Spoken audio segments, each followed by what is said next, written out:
Hello students, कैसे हैं आप सभी। मैग्नेट ब्रेन्स हिंदी मीडियम में मैं दिल से आप सभी का स्वागत करती हूं और बता दूं आपको कि मैग्नेट ब्रेन्स एक ऐसा प्लेटफॉर्म जो आप सभी को 100% free of cost online education देता है। और सिर्फ ऑनलाइन एजुकेशन की बात नहीं करते बेटा, बेस्ट ऑनलाइन एजुकेशन जो आप कहीं भी कभी भी देख सकते हैं, जिसके माध्यम से आप हर एक विषय की ऑनलाइन एजुकेशन प्राप्त कर सकते हैं।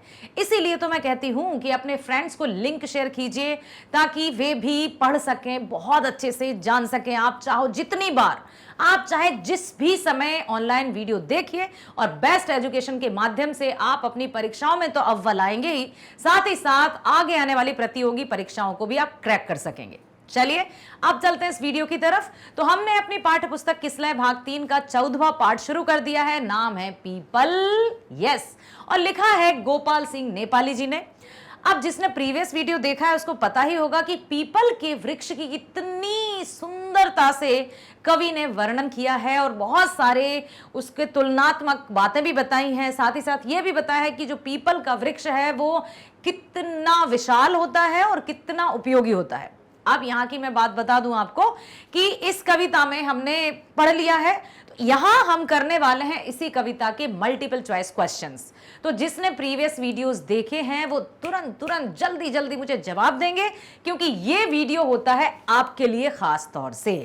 प्रश्न पढ़ूंगी मैं, विकल्प चुनेंगे आप, और जल्दी से जल्दी मेरे उत्तर बताने से पहले कमेंट में लिख देंगे कि मैडम पहले का ए बी सी या डी, जो भी आप चुनते हैं। चलिए चलते हैं, शुरू करते हैं और पढ़ते हैं पहला प्रश्न।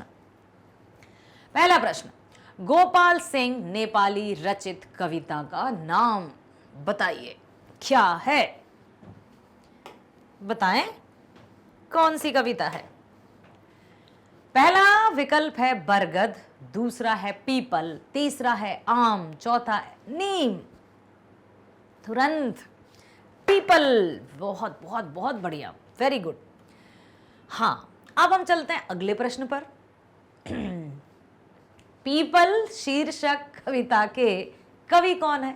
अभी कवि का नाम लेकर कविता का नाम पूछा था, ठीक है।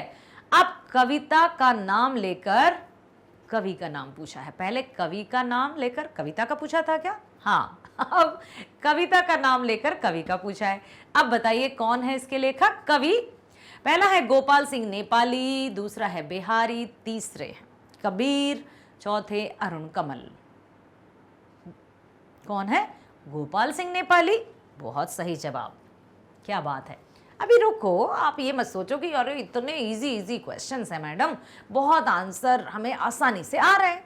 थोड़ा सा धैर्य रखो, जब आप धैर्य रखोगे तब पता चलेगा। अभी देखते हैं अगला प्रश्न क्या आता है। पीपल के किस भाग में पंछी और गिलहरियों के घर हैं? किस भाग में? पहला दिया है फुनगी पर, दूसरा तने पर, तीसरा कोटर में, चौथा उसकी जड़ में। अब बताओ जरा, जिसने ध्यान से कविता पढ़ी है, सुना है, तो उसमें आपको पता चल जाएगा। पीपल के किस भाग में पंछी और गिलहरियों के घर हैं? पहला फुनगी पर, दूसरा तने पर, तीसरा कोटर में, चौथा जड़ में। कोटर में? अरे वाह, कोटर क्या होते हैं? जो तने में खोखला सा, ऐसा खोखला टाइप, जैसे मान लो ये तना है तो यहाँ ऐसा नहीं रहता है, आपने देखा होगा खोखली सी जगह जहाँ पर पक्षी भी रहते हैं, कई गिलहरी रहते हैं। पंछी और गिलहरी, ये जो खोखली सी जगह रहती है, छोटी छोटी जगह, यहाँ भी मान लो यहाँ भी खोखला, तो यहाँ पर इनको कोटर कहते हैं, ठीक है। इस तरह से ये आपने अवश्य देखा होगा। तो ये होता है कोटर। कोटर, एक बहुत पहले हमने कविता पढ़ी थी, कोटर और कुटीर रचना थी। अगला है, पीपल कविता में पक्षी चुन चुन कर क्या खाता है? क्या खाता है भाई चुन चुन कर? पहला फूल, दूसरा बीज, तीसरा फल, चौथा अनाज। फूल, बीज, फल या अनाज? क्या खाता है? चुन चुन कर क्या खाता है? चुन चुन कर फूल? अब बताओ, मैं नहीं बताऊंगी बिल्कुल भी। फूल, बीज, फल, अनाज, क्या खाता होगा पक्षी? फूल, फल, बीज या अनाज, चारों ही विकल्प खाने वाले हैं लेकिन पक्षी चुन चुन कर खाता है फल, क्योंकि हम बात कर रहे हैं पीपल की। ठीक है, पीपल हिंदी साहित्य के किस काल की कविता है? पहला है आदिकाल, दूसरा है भक्ति काल, तीसरा है रीति काल, चौथा है छायावाद। जिसने प्रथम वीडियो ध्यान से सुना है, देखा है, इसका उत्तर वे ही बता पाएंगे। अभी मैं थोड़ा सा रुक रही हूं और आप बताइए कि पीपल हिंदी साहित्य के किस काल की कविता है? आदिकाल, भक्ति काल, रीति काल या छायावाद? हमने इनमें से जो काल दिए ना, इनमें से हमने चर्चा की थी कि ये कविता उस काल की है या इसकी है जिसमें ये किया जाता है। बहुत सुंदर तरीके से दीजिए, थोड़ा मस्तिष्क पर जोर दीजिए, सोचिए। यदि जिसने पहला वीडियो देखा है वो ऑफ कोर्स बिल्कुल बहुत अच्छे से इसका उत्तर जानता होगा, साथ ही साथ इसका कारण भी जानता होगा कि क्यों ये इस युग की या इस काल की कविता मानी जाती है। किसकी भैया, बता दो जल्दी से, इतना टाइम ना लो। ये है छायावाद की। अब छायावाद की क्या होती है कविताएं? जिन रचनाओं में, ध्यान से सुन लेना आप, जिन रचनाओं में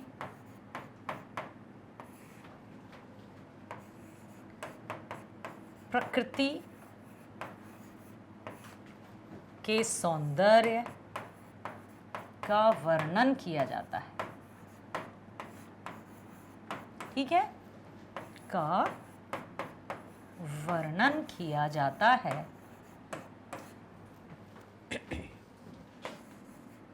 छायावाद कहलाता है। यहां पर आपको पता है कि हमने पीपल कविता में किसका वर्णन किया है कवि ने? प्रकृति का। ना केवल सिर्फ, अब चाहे वृक्ष हों, लताएं हों, पक्षी हों, नदियां हों, झरने हों, सब क्या है? प्रकृति। मनुष्य क्या? हम सभी प्रकृति का एक ऐसा हिस्सा है, एक ऐसा भाग है जो ना तो हम प्रकृति के बिना पूर्ण है और ना ही प्रकृति हमारे बिना। तो जिन रचनाओं में प्रकृति की सुंदरता का वर्णन किया जाता है, और जब कोई रचना करता है, जैसे कवि हैं, प्रमुख पता है आपको छायावाद के कवि कौन है बेटा? छायावाद के प्रमुख कवि हैं, 4 आधार स्तंभ हैं, इनके नाम भी याद रखो आप। पहले लिख देते हैं हम सुमित्रा नंदन पंत, सुमित्रा नंदन पंत। दूसरा हम लिख देते हैं जय शंकर प्रसाद, जय शंकर प्रसाद। तीसरी हम लिख देते हैं महादेवी वर्मा, इनको याद रखना हमेशा। और चौथे हम लिखते हैं Suryakant Tripathi Nirala,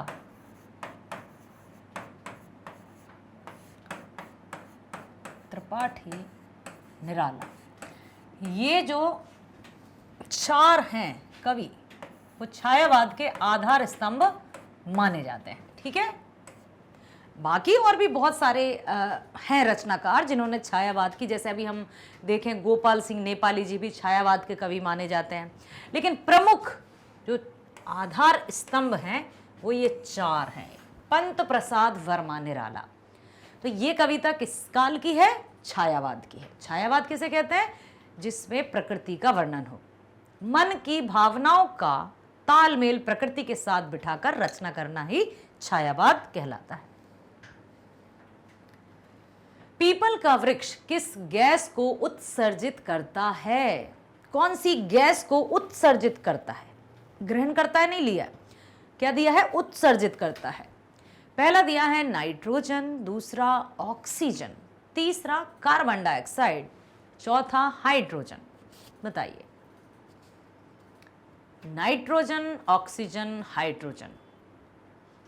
nitrogen N, oxygen O2, carbon dioxide CO2, hydrogen H। बताइए आप H। तो उत्सर्जित मतलब देता है, ये देता है ऑक्सीजन, जिसको क्या कहते हैं? प्राणवायु। प्राणवायु कहते हैं ना ऑक्सीजन को। O2 आपने पढ़ा होगा। तो ये होता है प्राणवायु। अगला है, पीपल कविता में किस भाव की व्यंजना हुई है? कौन सा भाव? पहला, जंगल के प्राकृतिक सौंदर्य का। दूसरा, घने जंगल का। तीसरा, पशु पक्षियों का। और चौथा, सूर्योदय का। पीपल कविता में किस भाव की व्यंजना हुई है? किस भाव की व्यंजना? अभी अभी हमने सुना, देखा, पढ़ा, प्रीवियस वीडियो में भी हमने बहुत गहराई से इसको पढ़ा। कौन से भाव की व्यंजना हुई है बेटा? जंगल के प्राकृतिक सौंदर्य की, घने जंगल की, पशु पक्षियों की या सूर्योदय की?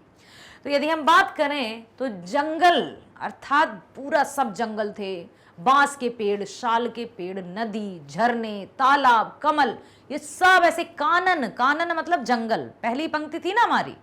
हाँ, तो जंगल के प्राकृतिक सौंदर्य का वर्णन है। कवि के अनुसार पीपल के पत्ते का आकार कैसा होता है? गोल, लंबा, त्रिकोण या पतला? कैसा रहता है बताओ? कवि के अनुसार गोल सा। और मैंने यह भी बताया था कि जो भारत रत्न, जो सर्वोच्च सम्मान है, उसका जो आकार है वो पीपल के पत्ते की तरह ही होता है। ठीक है। पीपल पाठ की विधा है। कौन सी विधा है? हिंदी साहित्य में कौन सी विधा में लिखा गया है पीपल? कहानी, निबंध, डायरी या कविता? क्या है बताओ? कविता है? पक्का? बिल्कुल सही जवाब, वेरी गुड। अगला, पीपल का पेड़ मानव सभ्यता के लिए है। क्या है पीपल का पेड़? पहला दिया है उपयोगी, दूसरा अति उपयोगी, तीसरा अनुपयोगी और चौथा सभी सही हैं। सभी सही इसलिए नहीं हो सकता क्योंकि अनुपयोगी दिया है, तो ये दोनों तो गलत है। अब उपयोगी है या अति उपयोगी है? मानव सभ्यता के लिए है बहुत ही उपयोगी। ठीक है, वो ये सिखाता है कि कैसे हम सबको एक साथ मिलजुल कर रहना चाहिए। वहां कोई लड़ता नहीं है कि तुम यहाँ घर नहीं बना सकते, तुम यहाँ कोटर नहीं बना सकते, तुम यहाँ घोंसला नहीं बना सकते, नहीं लताएं या बेलो तुम जाओ, यहाँ पर नहीं रह सकती हैं। बरसात का पानी, रिमझिम फुहार, पशु पक्षी, मनुष्य, हर एक के लिए आश्रय देता है। पक्षी उसमें घोंसला बनाते हैं, रहते हैं। और वो हमें ये सिखाता है कि जितनी विशालता हम अपने हृदय में रखेंगे उतना ही सुकून और शांति हमें मिलेगी। जितनी संकुचित और छोटी सोच हम रखेंगे उतना ही मन हमारा अशांत रहेगा। यदि स्वयं को शांति से रखना है, सुकून से रखना है, तो मोह माया, इस लालच को छोड़ दीजिए। और किसी भी तरह से, एक और पाठ पढ़ा था हमने अभी, पाठ 10 था, ईर्ष्या तू ना गई मेरे मन से। उसमें बताया था कि यदि ईर्ष्या किसी व्यक्ति के मन में है, कभी सुकून से व्यक्ति नहीं रह सकता, चाहे उसको कितनी भी भौतिक जो वस्तुएं हैं या सुविधाएं ही क्यों ना प्राप्त हो जाएं। सुकून से वही व्यक्ति रह सकता है जिसके मन में संतोष है, और संतुष्ट व्यक्ति कभी भी दुखी नहीं रहता। प्रतियोगिता करना है, स्पर्धा करनी है। ऐसा नहीं कि भाई जो है कुछ नहीं करना, अब तो हम तो संतुष्ट है, ऐसा वाला संतुष्ट नहीं कि हाथ पर हाथ रखकर बैठ गए। होड़ नहीं करना है कि उसके पास ये क्यों है, मेरे पास ऐसा क्यों नहीं है। किसी के पास कोई सुख या सुविधा है तो उस सुख सुविधा को देखकर मन में जलन नहीं रखना है। यदि हमको चाहिए तो हमें उस मेहनत पर पहुंचना होगा जो मेहनत उसने की है। ठीक है, तो ये हमारे लिए सभ्यता की एक पराकाष्ठा है, हमें बताता है कि किस तरह से हमें अपने आपस में मिलजुल कर रहना चाहिए। कविता है, पहला हौसले की उड़ान, दीनबंधु निराला, विक्रमशिला और पीपल। इनमें से हमें बताना है कि कविता कौन सी है। अभी तो आप तुरंत बता देंगे कि पीपल पीपल पीपल। हाँ, क्या आपको पता है हौसले की उड़ान क्या है, दीनबंधु निराला क्या है, विक्रमशिला क्या है? ये सब पाठ है, निबंध है, लेकिन पीपल कविता है। ठीक है। छायावादी कविता की उल्लेखनीय विशेषता क्या है? अभी अभी हमने चर्चा की है कि छायावाद किसे कहते हैं और छायावाद के आधार स्तंभ कौन कौन है। क्या कोई पुनः नाम बताएगा? पंत, प्रसाद, वर्मा, निराला। सुमित्रा नंदन पंत, जयशंकर प्रसाद, महादेवी वर्मा, सूर्यकांत त्रिपाठी निराला। ये 4 छायावाद के आधार स्तंभ माने जाते हैं। और छायावाद की विशेषता क्या है? पहला है प्रकृति चित्रण, दूसरा मानव चित्रण, तीसरा देव समर्पण, चौथा सभी गलत है। सभी गलत तो नहीं है, तो इसको ही हम गलत कर देते हैं, भैया ये नहीं है, ये भी नहीं है। अब कौन बचा? प्रकृति और मानव। तो हमने अभी अभी चर्चा की थी कि छायावादी जो रहती हैं कविताएं, उनकी मुख्य विशेषता रहती है प्रकृति का चित्रण। ठीक है। अगला है निर्झर के पास खड़ा पीपल, सुनता रहता कल कल छल छल। यह पंक्ति किसके द्वारा रचित है? या फिर पूछा जाए कि यह पंक्ति कौन सी कविता की है? क्या जवाब होगा? पीपल। और पीपल कविता के रचनाकार कौन है? विकल्प दिए हैं। पहला गोपाल सिंह नेपाली, दूसरा रामधारी सिंह दिनकर, तीसरा नरोत्तम दास, चौथा सूर्यकांत त्रिपाठी निराला। तो इस कविता के कवि हैं गोपाल सिंह नेपाली। बहुत बढ़िया। जिसने ये जवाब दिया है उसका उत्तर एकदम सही है। चलते हैं अगले प्रश्न की ओर। भारतीय संस्कृति में पीपल वृक्ष का स्थान कैसा है? बताइए। पहला दिया है पूजनीय, दूसरा महत्वहीन, तीसरा इमारती लकड़ी हेतु, सभी गलत है। पीपल, बल, पीपल, तुलसी, ये सब किस तरह के वृक्ष माने जाते हैं? पूजनीय। यस, बहुत सही जवाब। कैसा वातावरण मिलने पर बुलबुल पंछी गाने लगते हैं? पहला सूर्योदय से पहले, बुलबुल पंछी की बात हो रही है। दूसरा संध्या से पहले, तीसरा भरी दोपहरी में, चौथा पावस की फुहार और शीतल बयार चलने पर। तो जब पावस की फुहार आती है, रिमझिम फुहार, और चलती है ठंडी ठंडी हवा, तो गाने लगते हैं बुलबुल। सही जवाब। अगला, जल के ऊपर उठता मृणाल, फुनगी पर खिलता कमल लाल, पंक्ति किस कविता से है?